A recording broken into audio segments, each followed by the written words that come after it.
నాన్న నన్నెప్పుడూ వెంటాడే ఎమోషన్.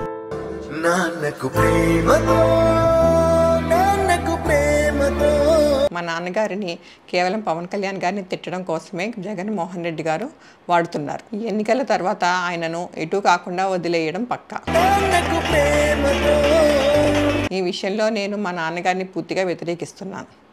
నేను పవన్ కళ్యాణ్ గారి గెలుపు కోసం నా వంతు కృషి నేను చేస్తాను. పవన్ కళ్యాణ్ గారు మన పిఠాపురం నుండి పోటీ చేయడం మన అదృష్టం.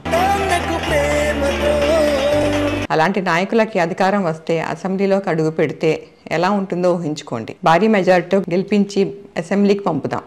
అందుకు నా వంతు కృషి నేను బలంగా చేస్తాను.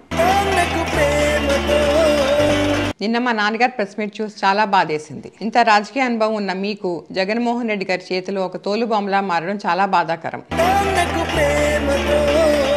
మీ స్క్రిప్టుకు జగన్ గారి స్క్రిప్టు సేమ్ టు సేమ్ ఒకేలా ఉన్నాయి. ఒక బ్లేడు బ్యాచ్ని గంజాయి బ్యాచ్ని నడిపి ఒక జోకర్ చెప్పు చేతిలో నా అన్నదమ్ములు ఆడుతుంటే బాధేస్తుంది.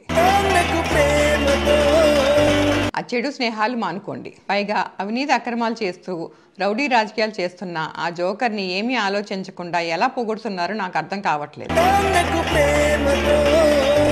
జనం బాగుండాలంటే జగన్ పోవాలి. గిరికి ఒక నామినేట్ పదవి ఎరవేసి నాన్నగారితో నన్ను అనకూడని మాటలు అనిపిస్తున్నారు. గిరి, గుర్తుపెట్టుకో, వైసీపీ ఓడిపోతుంది. నీకు నామినేట్ పదవి కాదు కదా, నీ పూర్తి రాజకీయ భవిష్యత్తు 13వ తారీఖున ముగింపు పడుతుంది.